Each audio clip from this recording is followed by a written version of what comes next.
G'day ladies and gentlemen, it's your host Stefan Angelini from Investor Types. Thanks for joining me for another episode. We're talking to business owners or people who want to be business owners or even entrepreneurs. So if you're thinking about becoming an entrepreneur, here's some tips on what you can do to strengthen your skills and really sharpen your sword for when you get involved. But if you are a current business owner or you are an entrepreneur, well, here's some things that you can learn about to beat overwhelm, to beat exhaustion, to make sure you don't burn out, and even some little tips on how you can make yourself a better entrepreneur yourself. Now, I know we're not talking about financial products, but I just want to remind you, nothing in here is financial advice. It's simply personal information or general information. So if you've got any questions about your personal financial situation, make sure you reach out to your own financial professional.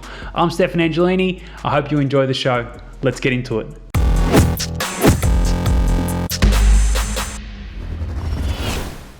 G'day everyone. Thanks for joining us for another episode of Investor Types. I'm sitting here with Ben Ivey. We're talking about how you're going to become a better entrepreneur. Now, Ben's calling us all the way from the UK. Hey, Ben, thanks for joining us, mate. Can you please tell us how you got started working with entrepreneurs?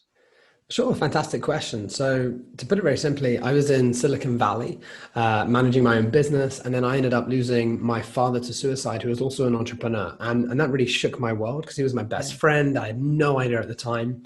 And I ended up quitting my business and searching for, why is it that entrepreneurs do what they do? How come everything can seem fine on the surface, but underneath there's something going on? And this took me on a journey where I've traveled all over the world, helping entrepreneurs from all walks of life to break through some of those mental barriers, stopping them from moving forward more sustainably. Mm-hmm. Right. Okay. Look, there's this big thing about, entrepreneur. It's almost like it's been the buzzword of the last, 5-10 years. Everyone wants to be an entrepreneur. Young kids coming up through high school want to be an entrepreneur. Can you please explain to me and the audience, mate, exactly what is an entrepreneur? Because even I'm confused. Sure. So for me, I think ultimately, I think an entrepreneur is someone that just does something different and wants to create their own thing so they can create freedom, right? When I look into entrepreneurship, I look at it as a vehicle to be able to do what it is that you desire. So some people look at entrepreneurship, I want to make a bunch of money. Some people say, I want to have a bigger amount of income so I can retire early. Other people say, I want more freedom. Other people say, I want more control. So I look at entrepreneurship as a vehicle in order to achieve what it is that you desire. Mm-hmm. All right. Get up, get off your horse and achieve your dreams. That's pretty simple. I've often had the argument with people about, am I an entrepreneur or am I just a businessman? And people have said, if you're an entrepreneur, you think outside the box, you're creative. And I go, mate, I'm in finance. I don't have a creative bone in my body. I can execute on an idea, but I can't come up with an idea. But I think what you just said is that you can be that person, that executor. You don't have to be the creative guy that's coming up with the next app and, you're Elon Musk trying to change the world. You don't have to be that kind of entrepreneur.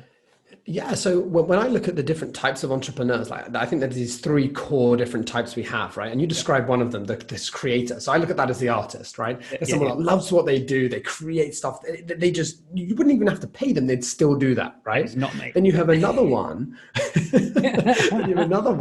Who's like a system manager. So these people just love managing systems, automations. They're the people in the background. They just love automating everything.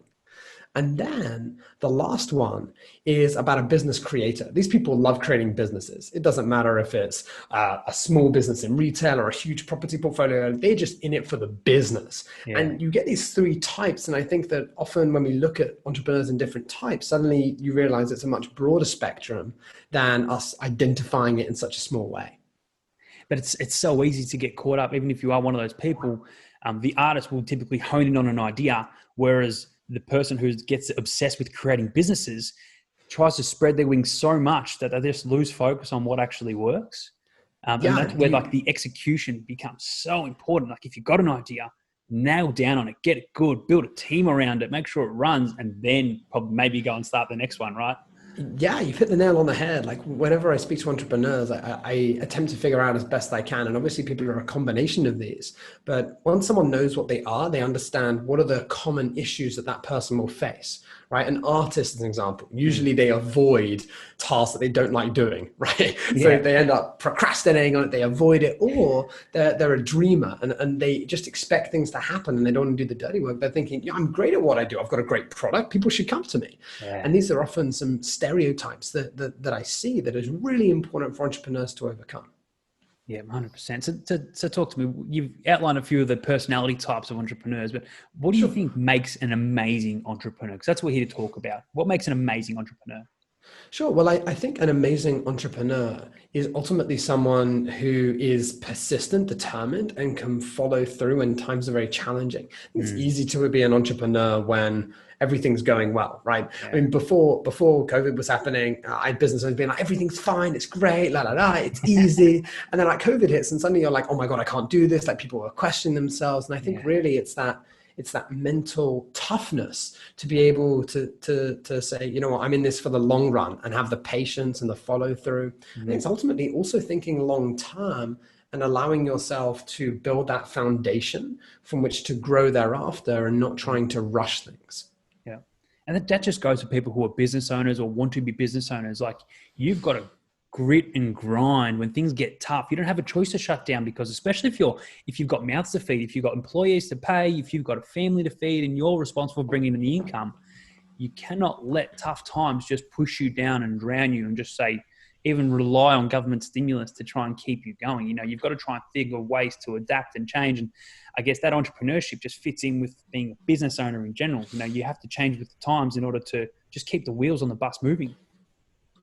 Yeah, it's incredibly important to be innovative and to change what you're doing during any period of time. I think COVID has really shook the world in a sense of, am I doing something that is actually sustainable? Because you speak to business owners, if they only have one revenue stream and that's been cut off due to COVID, like their business is screwed. And this is where obviously you have a diversified investor portfolio. And I know that's a lot of what you speak about on here.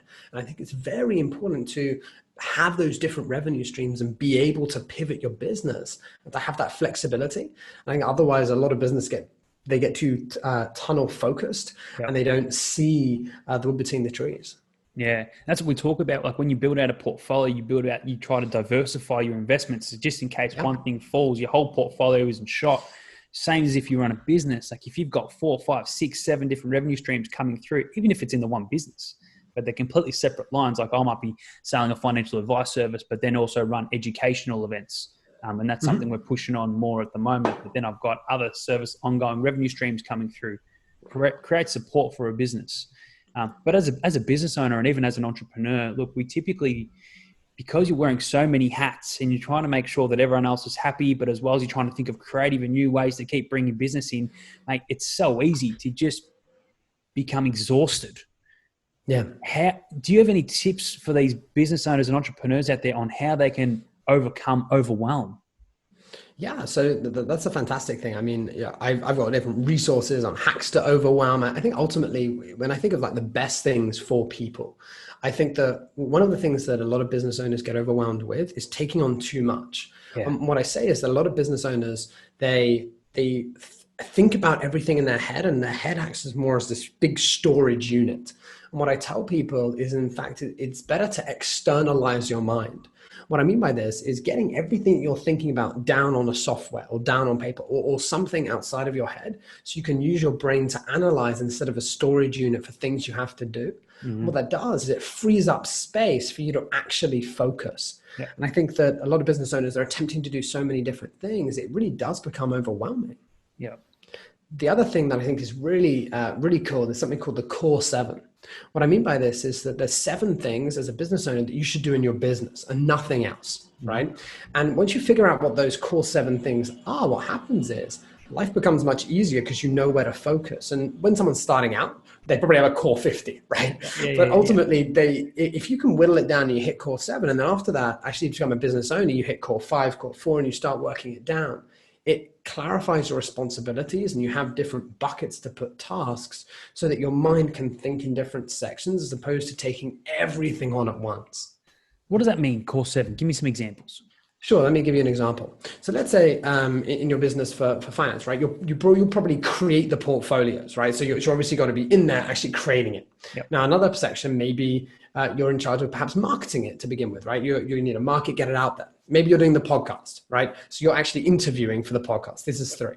Now, are you going to edit all the podcasts? Are you going to create the images for the podcast? Are you going to be doing other things? Like those are some elements that perhaps you're going to outsource to other people. Maybe you're going to give them to someone else so that you don't have to be stuck down with those mundane, challenging things. And what happens is it just frees you up to realize what you need to outsource.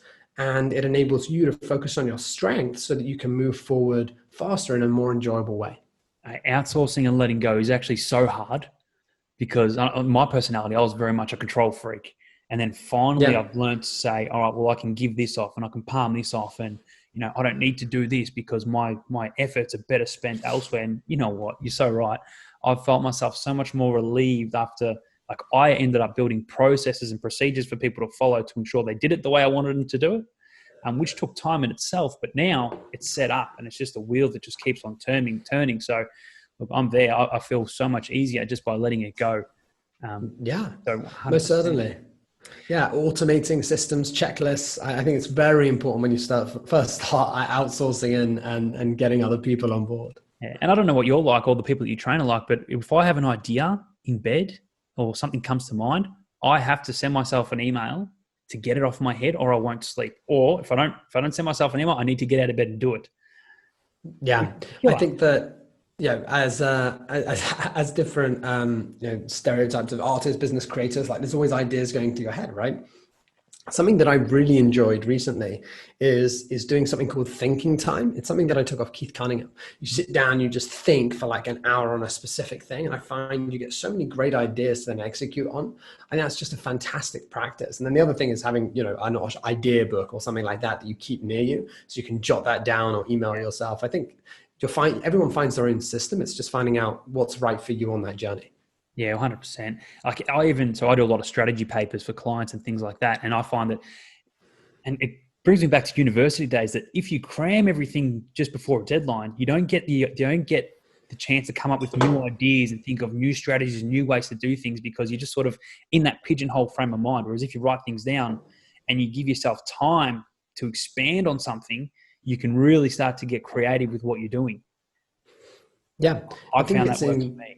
Yeah, I think it's really important to give yourself space as an entrepreneur, right? I see a lot of entrepreneurs being very busy and not being very productive. It's because we get stuck in a frame of mind of, I need to do it like this. And what happens is they spend so much time on one direction. It's like they've got a very low trajectory. But if they spend time being creative, what happens is they shift their trajectory. Suddenly they make much more progress because they're thinking in a different way, which is why I always say your business growth will never outgo your personal growth, because often we have blocks limiting us moving forward. Beautiful, beautiful. So look, as a business owner, I don't know if I consider myself an entrepreneur, a business owner, a businessman. I think it's all sort of the same thing, right? Yeah. But one thing we chatted about before is procrastination. It's so easy to get caught up doing different things, going, I'm going to do that and that and that, and I don't even know at work. I've got 2-3 screens on operation at any time, and I get caught up just bouncing between screens. Do you have any tips to help people get sort of laser focused when they're doing something to beat that procrastination? Sure. Yeah. I think that's very, very important. And as I was alluding to earlier, very often I see that the different types of entrepreneurs have a stereotype of procrastination they go to, right? So like the example we were talking about earlier was the artist, but if we go to the business creator, right? Often I find that they're a novelty explorer. So they procrastinate by doing so many new things. And it's actually an active type of procrastination. They explore so many different options, right?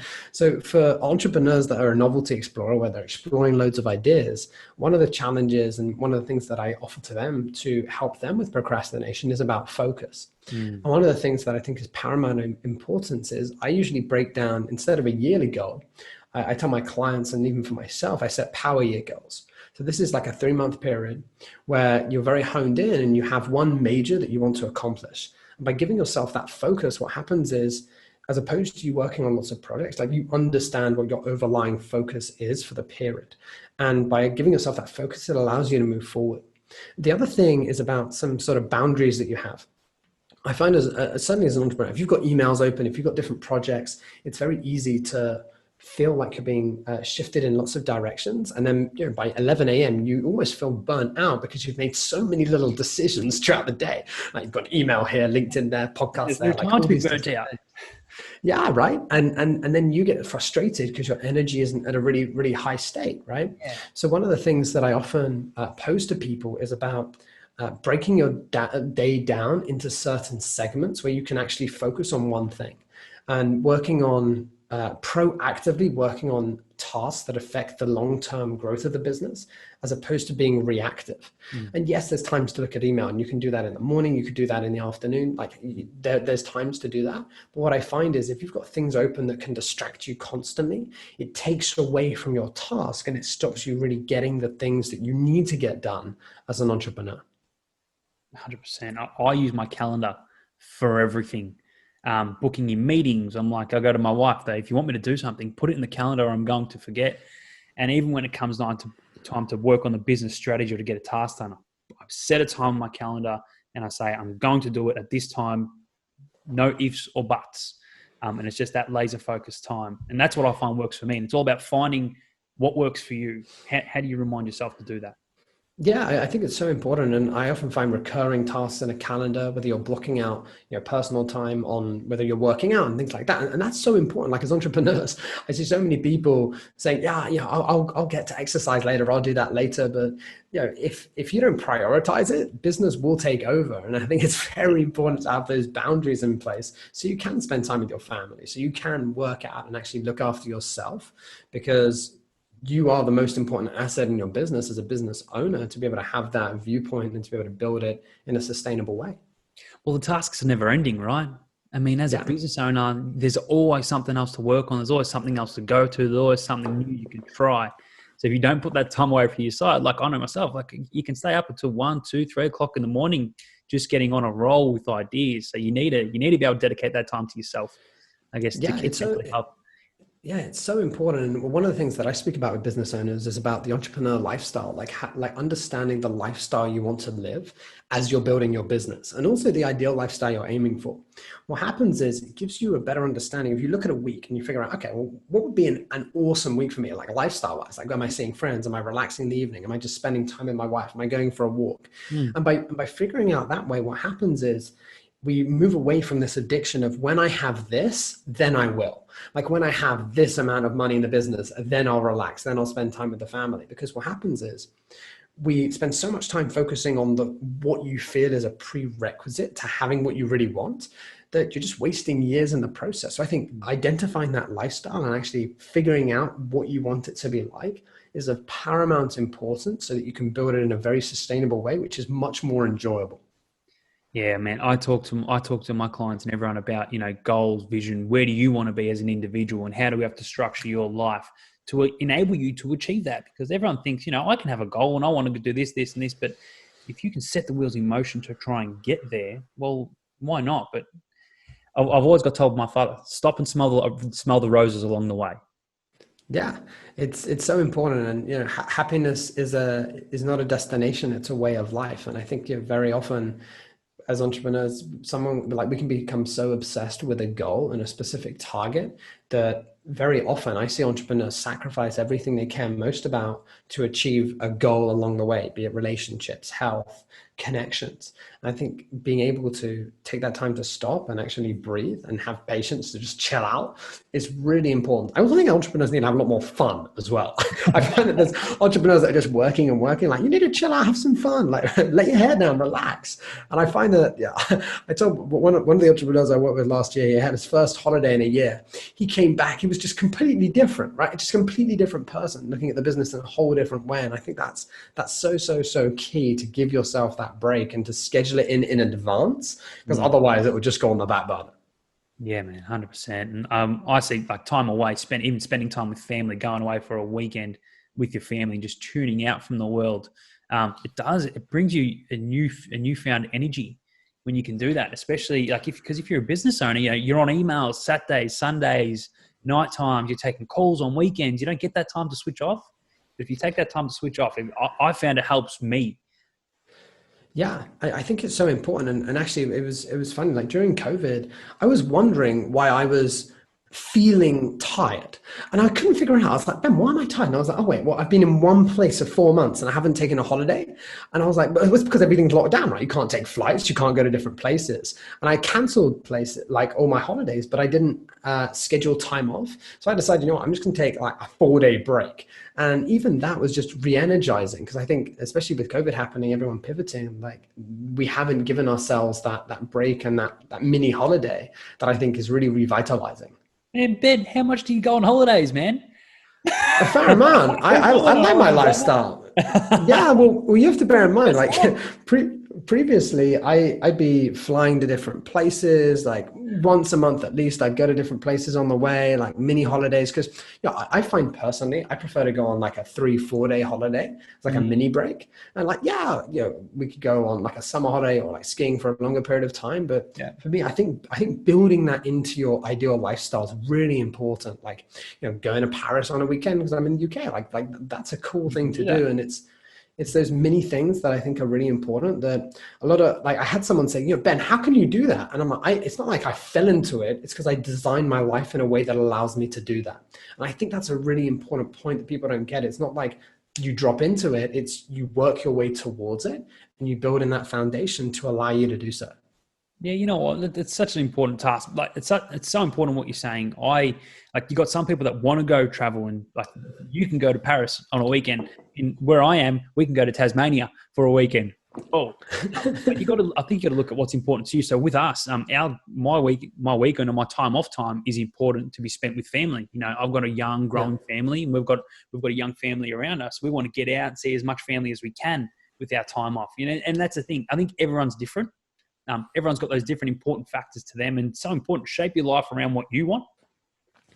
Um, Yeah. Go on, please. no, I was going to ask you. I was going to ask you, man. So for those people out there that are business owners, or that might be, entrepreneurs, do you have any tips or hacks out there to help them become better entrepreneurs on top of what we just chatted about? So I think ultimately, when I think of being the best entrepreneur you can, I will always tell people to get coaching. And the way that I explain this is that, and I'll do this with you as well, right? If you raise your hand as high as you can, okay, as like high as you possibly, and I say no, but as high as you possibly can, right?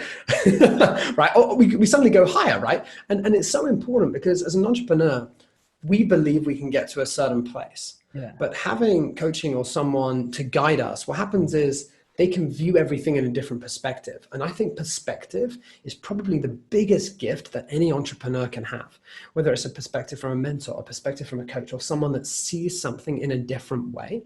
And suddenly it becomes much easier. I'll give you like an example. I had a client call yesterday and she said, right, Ben, I want to hit 300K in the next 3 months. And I said, that's amazing, fantastic. Let's actually figure out how to do that. And as we started to look into it, her business model didn't allow her to hit that. Like she could max out on one-on-ones, she could max out on group coaching, she could max out on her products. She was still only hitting 90K. And I told her, listen, you either hit the business model needs to change, or your goal needs to change. And I think that's important because very often I see entrepreneurs, underestimating what they can do in a decade and overestimating what they can do in a year, right? Mm-hmm. And it's because we often have these huge goals. And I think getting that realistic point of view, getting the systems in place and having that outside perspective is probably the biggest gift you can give yourself as an entrepreneur. Mm-hmm. That outside view is very, very, very important. And being realistic, right? We can chase goals and have dreams and have visions, but you want realistic numbers because you can build your life around realistic numbers. Yeah, and obviously you're in finance, and I think a lot of people think they need X, Y, Z millions of millions in order to live a great lifestyle. And I'm sure you sit down with them and realistically you're like, look, you don't actually need that much to live like your ideal lifestyle. Like how much does it actually take? And I think often when you have that realistic view and can actually figure it out, suddenly it becomes much more manageable, achievable, and it becomes much easier as a result. That's it. So Ben, look, thanks so much for taking the time with us, mate. I've got some amazing insights. If you are a business owner or aspiring business owner or entrepreneur out there, hopefully it's giving you some insight as to what you can look out for, some tips on how to make sure you're keeping yourself mentally healthy, but as well as achieving the most from what you do. Ben, if anyone's got any questions from you, what's the best way for them to contact you? Sure, they can reach out to me at ben-ivey.com. They can download like 5 hacks to overcome overwhelm at ben-ivey.com/overwhelm. I've got a bunch of resources for entrepreneurs on their journey, and I'm more than happy to jump on a call and explain how I can support them. Awesome, man. Thanks a lot. So, guys, thanks so much for listening. That's another episode of Investor Types. I'm your host, Stefan Angelini. Really hope you enjoyed it. If you've got any questions for me, feel free to reach out, leave a comment below wherever you're watching this, wherever you're listening to it. And if you really got some good questions, or you have someone you want to hear from on the channel, feel free to email me, investortypes@gmail.com. Thanks again for listening. Ben, thanks so much for your time, mate. Everyone, we'll see you soon.